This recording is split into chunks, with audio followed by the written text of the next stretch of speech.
Bueno, entonces materiales no cohesivos como el suelo, como podemos ver aquí, para producir una falla inversa, es necesario un esfuerzo diferencial ¿Cómo está ahí?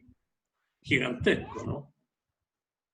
En cambio, para producir una falla normal, como el esfuerzo diferencial No, yo no. es mucho menor. Además es muy grande. Este esfuerzo diferencial para producir una falla Ah, de veras. inversa. Entonces, si tenemos a una cierta profundidad, que sería este valor, para producir que se genere una falla inversa donde el bloque yacente se monta arriba del bloque colgante, se requiere un esfuerzo gigantesco. Gracias. En cambio, para producir una falla normal, una falla gravitacional, el esfuerzo es menor. Muchas gracias. Hay un compañero ahí que tiene el micrófono abierto, profesor. Con los niños. ¿Cómo se llama? No sé si usted lo puede mutear por ahí. ¿Cómo? Missy. No le aviso, profe, yo le aviso, tranquilo, yo le aviso. Ya.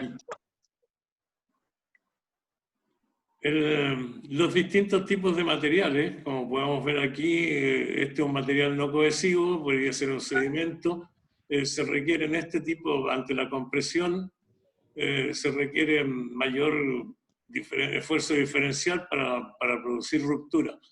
Y aquí no aguantan los materiales no cohesivos, no soportan la tensión, ¿no?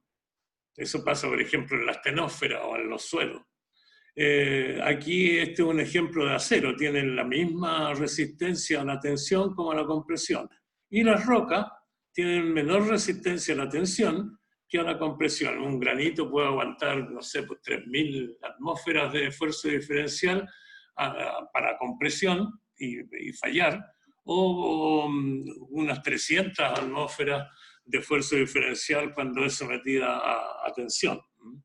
Eso. Las fracturas de extensión tienen, como podemos ver ahí, se disponen en general paralelas a la cara libre, ¿no? Y son paralelas al esfuerzo mayor, al esfuerzo compresivo. Y al separarse se producen, el movimiento que ocurre en las fracturas de extensión es perpendicular a la fractura misma, o sea, es paralela al esfuerzo tensional. Y ahí se produce el movimiento, y es un pequeño movimiento. Y al producirse la separación entre los bloques, estos van dejando estas marcas de abertura, ¿no? Y ese patrón plumoso entonces es propio de las fracturas de extensión y es una forma para reconocerlo, y al reconocer una fractura de extensión como esa podemos decir que perpendicular a este plano está el esfuerzo menor y que paralelo a este plano donde se ve este patrón plumoso es el esfuerzo mayor, y con eso podemos orientar las condiciones de esfuerzo en un cierto lugar. Por otro lado tenemos las fallas superficiales tienen una cara que está inclinada respecto al sigma 1, como podemos ver ahí, los valores del esfuerzo cortante y el esfuerzo normal al plano de ruptura están representados aquí de acuerdo al ángulo que está siendo visto. Y como podemos ver, la falla se va a producir cuando el esfuerzo cortante sea mayor al esfuerzo normal. El esfuerzo normal es el que aumenta el roce, por lo tanto, mientras mayor esfuerzo normal exista, mayor cohesión va a tener la roca en ese momento, en esa estructura. En cambio, al bajar el ángulo, como podemos ver acá, más o menos a unos 30 grados, el esfuerzo normal es menos de 20% del sigma 1 y el esfuerzo cortante ha disminuido 1 o 2%. Entonces, en el ángulo de 30 grados es donde se va a producir la falla. A medida que aumentamos la presión de confinamiento, como podemos ver en este otro gráfico, el ángulo teta aumenta, el ángulo 2 teta cuando hay un par conjugado. Y además aumenta el volumen de deformación, como podemos ver en esta otra microfotografía. Es una roca con olivino, estos son cristales de olivino, que se falló o fracturó recreando condiciones de unos 15 kilómetros de profundidad, o sea, alrededor de unos 14.000 atmósferas y condiciones de temperatura de unos 500 grados. Y eso nos origina este tipo de fallas en donde el volumen de deformación y de fracturamiento y de compromiso de la deformación es mucho mayor. En cambio, en condiciones superficiales, la falla, su deformación se restringe al plano. Aquí están los círculos de Mohr correspondientes a estas 6 fracturas. La primera es la fractura de extensión, en donde hay un sigma 1 tensional. Este es menor que 0. Y después va aumentando fracturas de extensión con ángulo muy menor, hasta que finalmente llegamos a la típica par conjugado de fallas con un ángulo 2 teta de 60 grados, que sería, ¿no? Se aumenta a medida que aumenta la presión de confinamiento, la profundidad a la cual ocurre la estructura, aumenta entonces el ángulo 2 teta, aumenta hasta los 90 grados, que eso es lo máximo. Más allá vamos a encontrar el flujo uniforme y, como les comentaba, el flujo uniforme es una deformación macroscópica homogénea en la cual no podemos distinguir fracturas de extensión ni fallas. Y la deformación se produce por movimientos intragranulares, como son los movimientos de macla, como muestra esta figura, o los movimientos de translación. Cambiando la forma en los minerales y si son miles y millones de minerales que cambian la forma, al final podemos construir una montaña a través de este tipo de movimiento. La deformación entonces es de tipo elástica, plástica y ruptura. Esas son las 3 etapas de la deformación. Entonces, en un gráfico de esfuerzo-deformación vamos a tener una deformación elástica cuando la fuerza aplicada es proporcional a la deformación conseguida, sobre todo cuando hay una fuerza de compresión. Cuando hay una fuerza tangencial, lo mismo pasa, es elástica en la medida que se va definiendo que la fuerza tangencial aplicada va cambiando el ángulo del cisalle de manera proporcional. Y en este tercer gráfico, en el C, tenemos un cuerpo que es idealmente plástico, ¿no? En donde se empieza a aplicar fuerza hasta que se llega a un cierto valor, y ahí el punto de C de la resistencia, que se llama, ahí empieza a deformarse plásticamente ahora, no hay esta relación proporcional. Entonces, aquí tenemos el límite elástico, cuando la proporcionalidad entre el esfuerzo aplicado y la deformación se termina y empieza la curva y empieza la deformación plástica. La resistencia al CD es ese punto en donde ya la roca ya no resiste y se empieza a deformar, llegado a cierto esfuerzo, se empieza a deformar sin aumentar el esfuerzo. Y la resistencia última es el punto más alto de la curva, en donde después la resistencia empieza a bajar, se sigue deformando plásticamente, y la resistencia al quiebre sería el valor del esfuerzo y la deformación en el momento en que se produce el quiebre. En este gráfico de esfuerzo-tiempo podemos ver que el campo elástico se produce a medida que... El límite elástico se relaciona al comportamiento de la roca, y eso se hace en tiempos y en velocidades relativamente pequeñas. La velocidad de deformación sería la curva, y cuando la velocidad es desacelerada, la deformación se mantiene en el campo elástico. Si mantenemos entonces, si se mantiene la deformación y la velocidad es constante, entramos entonces al campo plástico. Y si la velocidad de deformación aumenta, vamos a entrar al campo de ruptura. Entonces, por ejemplo, en los taludes de las minas se analiza cuánto la posición hoy en día con los radares y con los láser uno puede tener precisión acerca de la deformación, y si se está moviendo el cerro y se está moviendo con velocidades que son desaceleradas, podemos quedarnos tranquilos.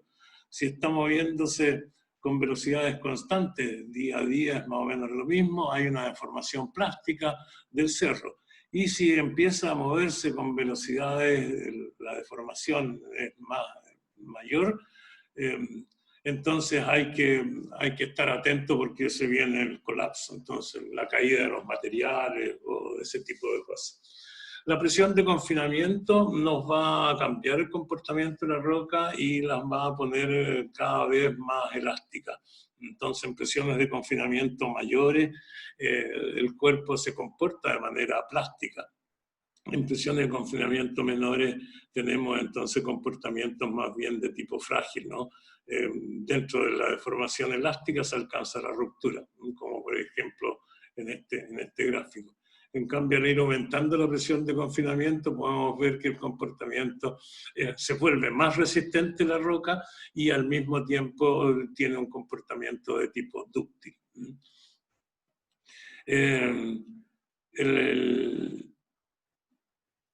El ángulo de la zona de ruptura, de falla, por ejemplo, a medida que se va aumentando la presión de confinamiento, como podemos ver, cambia. El ángulo θ de 25 pasa a 30, 35 grados a medida que aumentamos la presión. O sea, 1 kilómetro de profundidad, que serían los 300 kilogramos centímetros cuadrados de presión de confinamiento, el ángulo de una falla puede ser el ángulo θ mayores de 30 grados. En cambio, en condiciones más superficiales, como podemos ver acá, el ángulo θ es menor. Este otro gráfico nos muestra cómo al aumentar la presión de confinamiento pasamos de un comportamiento frágil a uno dúctil, tanto en experimentos de extensión, que serían estos de acá, como los experimentos de compresión, que serían los 3 primeros. Otro de las cosas que la presión de confinamiento cambia entonces el comportamiento de las rocas fuertemente. Lo otro que cambia fuertemente el comportamiento de las rocas es la temperatura. En presiones de confinamiento menores, esto se puede ver que la resistencia es más o menos la misma a diferentes presiones, 400 grados, o sea, a diferentes temperaturas, 400, 450, 480 y 500, y como podemos ver aumenta la ductilidad y la capacidad de deformarse. La temperatura hace eso, ¿no? Y también disminuye la resistencia. Como podemos ver ahí, cuando aquí tenemos un experimento hecho a 400 atmósferas de presión de confinamiento, alrededor de 1,5 kilómetros de profundidad, podríamos decir, y a 300 grados tenemos una resistencia de 4.000 kilogramos centímetros cuadrados. En cambio, a 600 grados su resistencia baja a un poco más de 2.000. Bueno, y eso es una de las cosas que siempre hemos sabido, ¿no? Los herreros lo saben, para doblar el acero hay que calentarlo y pasa de frágil a dúctil. Lo mismo pasa con la resistencia, la resistencia última de la roca. Aquí tenemos la profundidad en pie, o sea, 10 kilómetros de profundidad aproximadamente, ahí a los 30.000 pies, y podemos ver que una arenisca tiene una gran resistencia última, pero ya cuando llegamos a profundidades de 8 kilómetros, la arenisca deja de aumentar su resistencia por la presión de confinamiento.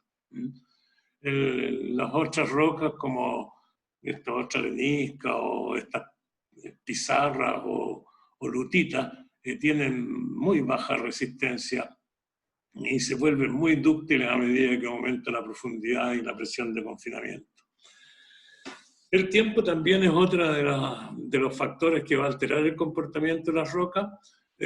Aquí en este gráfico se muestra cómo cada cierto periodo de tiempo se aplicó un aumento de la deformación, del esfuerzo que se estaba aplicando en libras, pulgadas cuadradas, ¿no? Los PSI por 10 elevado a 3. Entonces tenemos, aquí empezamos, el intervalo de tiempo que usó fue de 1 hora del incremento de los intervalos, y cuando pasamos los 47.000 libras pulgada cuadrada, el puntito que nos mostraba la posición de deformación se movió un poco hacia la derecha. Y eso nos dice que empezó el flujo. Pero como podemos ver ahí, la curva en realidad es recta. Y eso significa que estamos en el campo elástico aún. Y aquí recién pasamos al límite elástico. Y como podemos ver, cuando se aumentan los intervalos de tiempo entre el aumento, aquí por ejemplo hubo 12 horas en donde no se aumentó el intervalo, pero esta roca se deformó igual en esas 12 horas, fuertemente, como 2% más. Entonces aquí podemos ver que existe deformación plástica dentro del campo elástico de la roca, todo eso determinado por el tiempo. Y eso es la fatiga de los materiales, ¿no? El tiempo produce esa condición. Por ejemplo, aquí ya pasamos al límite elástico y al aumentar en 1 hora se produjo esta tremenda deformación de 4 o 5% y se llegó a la ruptura. Entonces, el tiempo lo que nos hace es aumentar la posibilidad de deformación. Dependiendo, sí, de la cantidad de... Disculpen. Otra vez.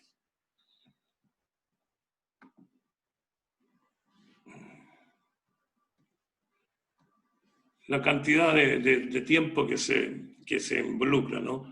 Aquí tenemos deformación, tiempo, y como podemos ver, son los mismos gráficos de aquí arriba.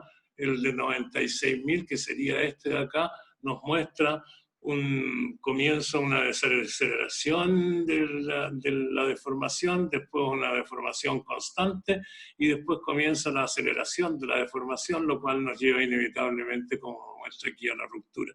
En cambio, a 47.000 libras, que estaba aquí abajo, se empezó a deformar elásticamente, pero paró la deformación en ese momento, no se mantuvo dentro del campo elástico. Entonces, en el tiempo, esto se llama reptación, que en inglés es creep, que es la deformación plástica dentro del campo elástico de un material.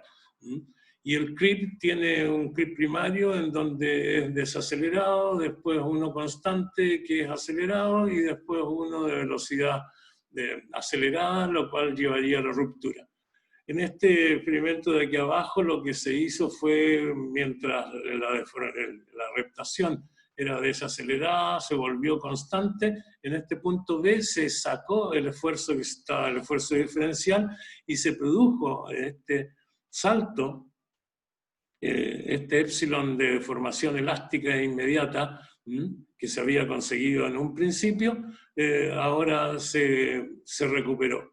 Y después, como podemos ver en el tiempo, hubo una pequeña recuperación, y es la deformación elástica que está metida dentro de la reptación, y que es la que se recupera en el tiempo. El gráfico que mostramos acá en esto nos muestra a la Tierra, ¿no? Entre la superficie y los 2.900 kilómetros de profundidad, que estaría la frontera entre el manto inferior y el núcleo. Y como podemos ver, por ejemplo, la transmisión de las ondas sísmicas se sucede en tiempos de segundo en toda la Tierra en general. En cambio, los movimientos de cuerpo, que serían, por ejemplo, lo que nos produce la rotación de la Tierra y la atracción gravitacional de la Luna, así como produce mareas en el océano, también produce mareas terrestres. Algunos investigadores ahí en Brasil, por ejemplo, en el Ecuador, han notado que entre la baja y alta marea, la litósfera sube hasta 30 o 40 centímetros, ¿no? Es un movimiento diario, entonces, que tenemos y como vemos acá, a poca profundidad la diferencia de las mareas o del campo se mantiene dentro del campo elástico. Aquí no hay deformación plástica, sino que sube y baja o se mueven, pero retornan a su estado original. Hasta más o menos los 2.000 kilómetros de profundidad se mantiene esto a la orden de las 6 horas, que serían la de las mareas, ¿no? Entre la alta y la baja. En cambio, a medida que nos vamos metiendo a mayor profundidad, a más de 2.000 kilómetros de profundidad, los tiempos de reacción son en segundos, dado la calidad del material que hay a esa profundidad. Después tenemos el campo, el campo elástico de comportamiento, que estaría en el orden de semanas y meses, minutos, segundos y horas, pero cuando empezamos a los años, a los 100 años, 1000 años o millones de años, el comportamiento de las rocas, dado la cantidad de tiempo que un esfuerzo diferencial está actuando, convierte a casi toda la Tierra en tiempos mayores, en tiempos geológicos, podríamos hablarlo. El comportamiento de la Tierra es solo elástico de las rocas en la superficie. En cambio, el comportamiento, entramos aquí a lo que se ha llamado un campo del Rayleigh, que es un comportamiento plástico que está determinado por el tiempo. Y es así como fluye, por ejemplo, las rocas del manto y se produce el traspaso de energía desde el interior de la Tierra hasta. Las otras cosas que cambian el comportamiento de las rocas son las soluciones y la presión de poro. Las soluciones van a depender de la reactividad que éstas tengan respecto a las rocas. En general, la mayor parte de las rocas y los silicatos no son muy reactivos ante los ácidos o las soluciones. En cambio, los carbonatos, los sulfatos y ese tipo de rocas sí se ven bastante perturbadas en su comportamiento. Como podemos ver ahí, aquí hay estas son rocas de yeso, en donde se ha experimentado en seco. Y como podemos ver aquí, la velocidad de formación, porque tenemos deformación y tiempo, se mantiene desacelerada y se mantiene dentro del campo elástico. Al meterle agua a la roca esta, se empieza a deformar plásticamente y finalmente empieza a acelerar, pero aquí se le sacó el peso, por lo tanto dejó de deformarse. Y si se le metió ácido hidroclórico diluido, ácido clorhídrico diluido, se fue a la ruptura al 15, 16 días. Y con un porcentaje de acortamiento de 2,5%. Lo mismo pasa con esto. En seco, estas calizas se comportan de manera que es resistente, se deforma elásticamente, plásticamente después, y tenemos finalmente una deformación de 20%, pero para alcanzar eso necesitamos más de 3.000 kilogramos centímetros cuadrados. En cambio, con 1,9% de agua, para obtener esta misma deformación de 12%, se necesita mucho menos esfuerzo, 1.500 kilogramos en vez de los 2.000 o 3.000 que se necesitaba para esos elementos en seco. Y así, ¿no? Eso sería el efecto de la solución y eso va a tener que ver con la reactividad de la roca. Lo otro es la presión de poros. ¿Sí? La presión de poros lo que tiende es a separar los granos, ¿no? A diferencia de la presión de confinamiento que los pretende juntar. Y la presión de poro se puede producir, por ejemplo, por actividad hidrotermal existente, también por límite de tiempo. ¿Y cómo se hace actualizar nomás? Ya. Cuando una roca sedimentaria, por ejemplo, se forma roca, de sedimento roca, queda líquido atrapado, por ejemplo, entre los granos de la roca cuando se produce la cementación. Y ese poro queda con un líquido atrapado a la presión a la cual está produciéndose la diagénesis en esa roca. Por lo tanto, si la roca se diageniza a unos 3 kilómetros de profundidad, va a tener un poro con una presión de 1000 atmósferas.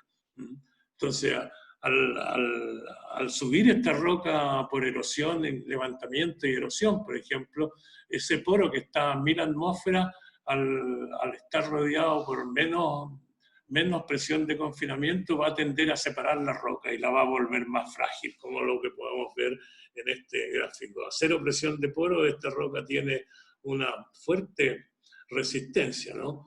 Casi 10.000 libras pulgada cuadrada para poder conseguir esta deformación. En cambio, a 10.000 libras de presión de poro, la roca baja su límite elástico, como podemos ver, su resistencia última también baja fuertemente y finalmente se produce una ruptura y una deformación. La presión de poros lo que hace es restarle a la presión de confinamiento su efecto y lo que hace es mover entonces el círculo de Moore hacia la envolvente y eso fragiliza y produce una menor resistencia de la roca. Presión de poros hay en lugares donde hay gas, petróleo, agua, ese tipo de soluciones que quedaron atrapadas entre las rocas. Y eso lo tienen bien presente los petroleros y la gente que está trabajando con rocas sedimentarias, por ejemplo. Anisotropía. La anisotropía, isotropía significa igual en todas direcciones. Anisotropía entonces es distinto de acuerdo a la dirección. Y la anisotropía es muy común en las rocas, ¿no? La foliación, la laminación, la estratificación, todas esas cosas producen orientaciones preferenciales, ¿no? Y eso va también a depender de la posición de esas foliaciones o de esas anisotropías respecto de los esfuerzos diferenciales, va a hacer que las rocas sean más o menos resistentes, ¿no? Ante esfuerzos tensionales, por ejemplo, si la foliación es paralela al sigma 1, se va a romper con más facilidad que si la fuera perpendicular al sigma 1, ¿no? Y eso mismo va a pasar con las fallas, ¿no? A medida que la foliación se aproxime al ángulo θ, que es típico de la falla, la resistencia va a ser mucho menor y las fallas se van a poder producir con cierta facilidad. Aquí podemos ver, por ejemplo, que si la foliación es paralela al sigma 1, vamos a tener una gran resistencia. En cambio, si la foliación es paralela a un θ de 30 grados, como podemos ver aquí, la resistencia disminuye fuertemente.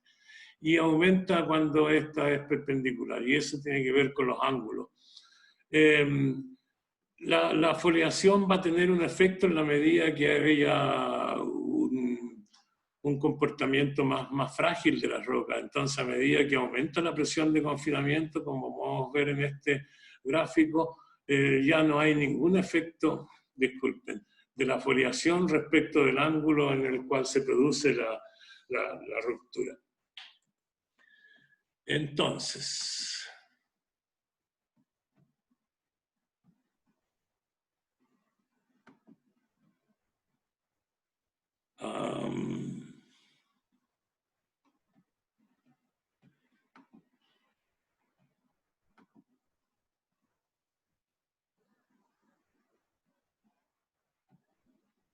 Tiempo restante 5. Actualizar a Pro. ¿Qué es lo que significa eso?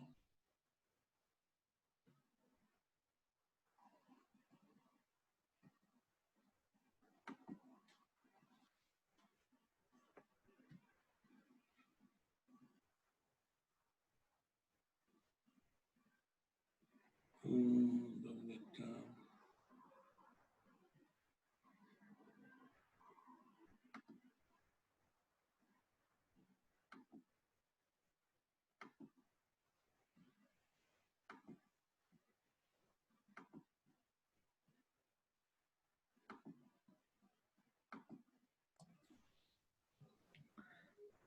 Profe, ¿Sí? le va a cortar la reunión. Y, sí. Ahora, de nuevo tengo que hacer lo que hice antes de actualizar, pero ¿cómo lo hago?